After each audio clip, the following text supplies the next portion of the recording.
I just had a very big realization last night for this breatharian journey.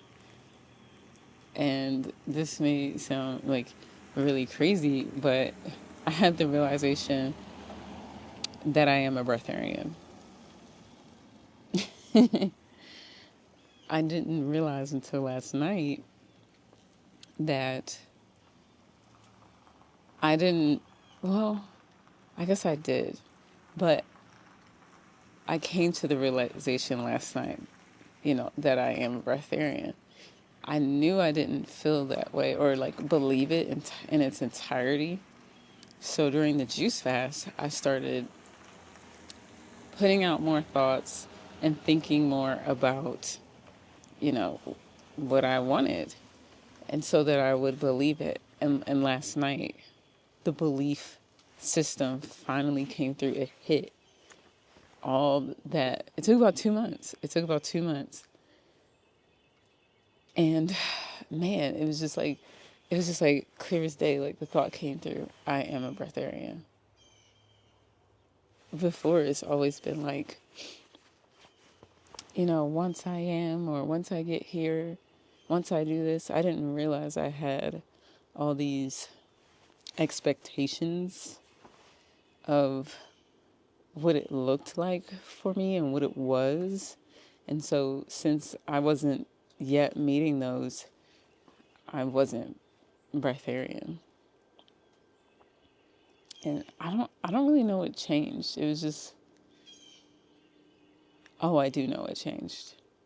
What changed was I've been reading A Course in Miracles, and I was wrapping up chapter 7 or chapter 8. Yeah, I don't chapter 7 and 8. I just kind of finished wrapping up, and I realized through those chapters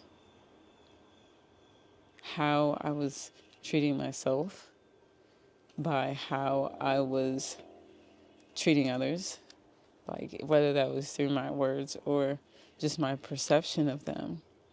And I realized I wasn't seeing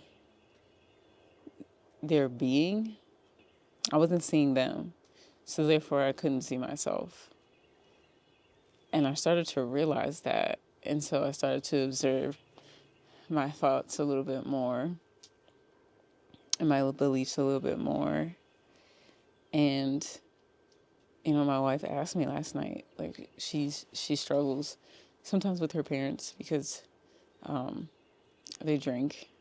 And, if you know, you know. And she was struggling with getting over it or transcending, like even transmuting more so the anger that she has, like for them. And through reading A Course in Miracles, I've been learning, anger is a projection. So, in talking through her with this, I taught myself a very valuable lesson. And so I was saying, well, if you're angry with them, it's probably because you're angry with yourself. Like, where are you treating yourself the way you're treating your parents? And so then we kind of dug a little deeper. And she was like, what are you talking about? And I was like, hold on, let me try to make this make sense, because I'm barely grasping this at the time then. So, teaching it puts it, in my belief system just a little bit more really like, it's like sliding in that Jenga piece, and it's like, and it fits perfectly. Like, that's what I was doing by trying to help her. I was helping myself, but I was like, yeah, where in your life are you, upset with yourself? What are you angry with yourself for doing that you feel like you shouldn't be doing, or that it's hurting your body, or this, that, or the third? So I had a lot of cashew cheese last night, and the fat, anytime I eat a lot of fat, it brings up a lot of mucus. So sorry for my like, this shit's annoying, but yeah, so we were talking like at 2 a.m. about this. And at some point in the conversation, we started to discuss, well, this is their free will. This is what they're deciding to do with it. And I brought my own experience up about like the equivalent to her parents drinking would be the equivalent to my parents like not eating well. Like a lot of my family members have died like really early because the vehicle that they were using was not well taken care of, and I see that with my family, and it was getting to me. And so I realized I was like really harsh and over analyzing like everything they ate and what they were putting in into their body, and telling them like how it's hurting them and how it's shortening their lifespan. And honestly, it wasn't because I hated them or anything, or I was really angry with them. Well, I was a little angry with them because I was fearful that I was going to lose them, like I have like the other family members in my life, like really early due to food-borne illnesses. And I realized that I can't control them, just like they can't control me. And once I started to accept, like, this is what they're choosing to do, and that at any point they can, choose otherwise, and I can be there to support them no matter what they choose, things started to get a lot easier.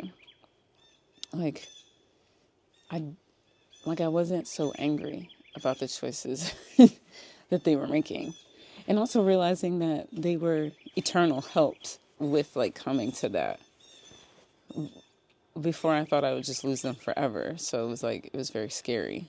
But when I realized that I would never lose them, it made letting them make their own decisions. Not that I ever could have not let them, but accepting their decisions that they've made for themselves a lot easier. For me, I was able to keep my peace.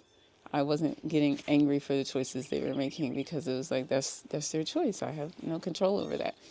Like I can only control what I do.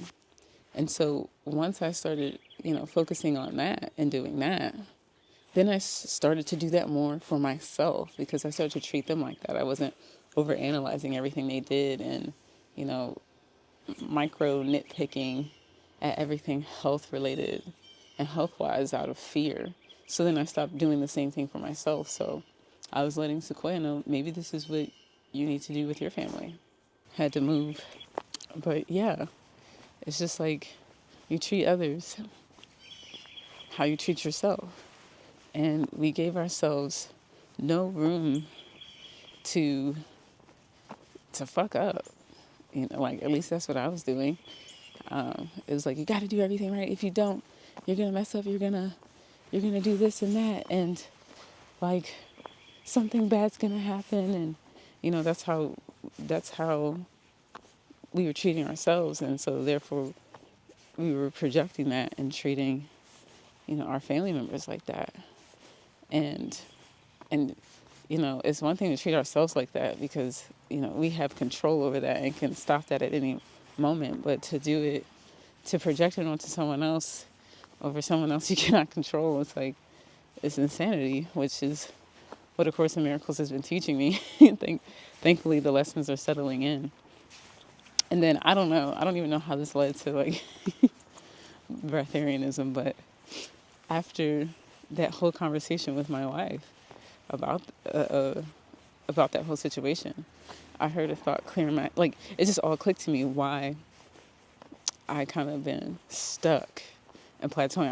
I haven't been stuck actually, but there's been this slow movement to getting to belief. I knew I needed to believe that this was possible for me, but I was struggling to do that, and I've been taking, marginal steps to it. But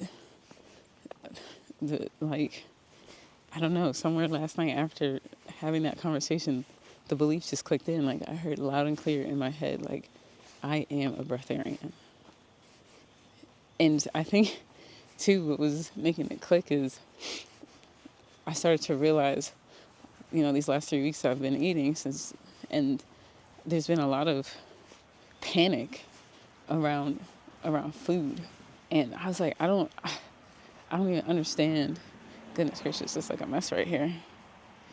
I was like, I don't understand. Hold on, let me just get through this.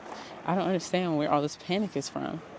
Like, around food, I feel like I was feeling like there wasn't enough. Like, I couldn't get enough. I have to have this and that and this and that. Like, it was running away from me.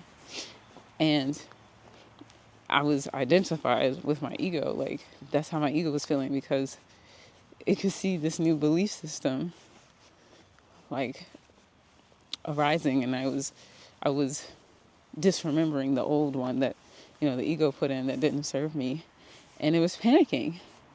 And it was panicking and trying to hide what I always knew. That I don't need to use food as a form of energy consumption. And and it was trying to, like, I was letting these illusions cloud my reality. And last night, that illusion just slipped away. And it feels really good.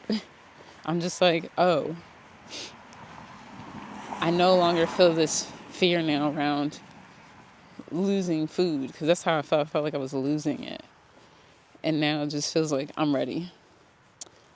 I think last night I was like, I'm ready no matter what. Like, I don't give a fuck. I don't know what happened, but I was like, I will be fine if I never have food another day in my life. I'm okay. I accept that.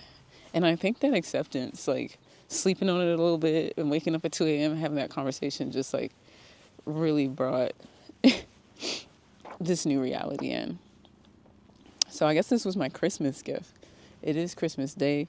So I'm going to head back in and go enjoy opening presents with my family and love. Much love and happy healing.